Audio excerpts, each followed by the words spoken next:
Dermaga Krus Tanah Ampo di Manggis, Karangasem belum dapat difungsikan sehingga mengundang keprihatinan banyak pihak. Kaji ulang perlu dilakukan terhadap kelayakan dermaga Krus yang menelan anggaran puluhan miliar tersebut.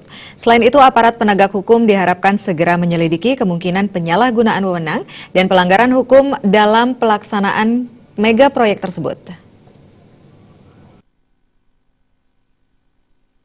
Keprihatinan itu dilontarkan anggota DPRD Bali Dapil Karangasem Nyoman Suyasa. Nyoman Suyasa sangat setuju bila dermaga Krus Tanah Ampo menjadi jawaban terhadap potensi kunjungan wisatawan ke Karangasem.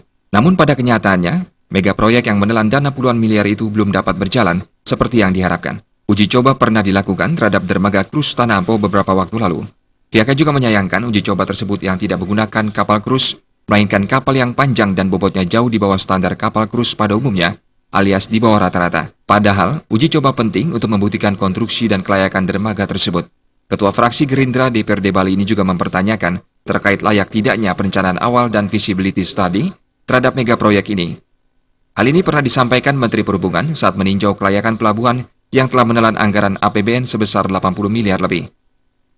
Kalau sekarang kan kita tidak tahu karena belum ada perencanaan lagi.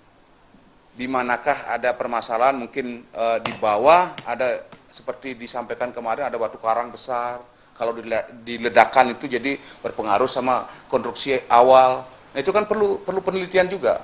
Turun lagi lah tim perencana itu. Nah, itu udah tugas yang pihak yang berwenang. Ya harapan saya turunlah KPK, BPK, Kajati turun itu.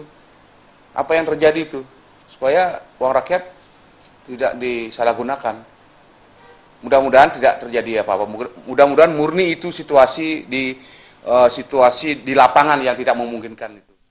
Meski berharap dilakukan kaji ulang terhadap pelabuhan tersebut untuk dilanjutkan, politisi Gerindra asal Karangasem ini menegaskan BPK, Kejaksaan maupun KPK segera melakukan penyelidikan.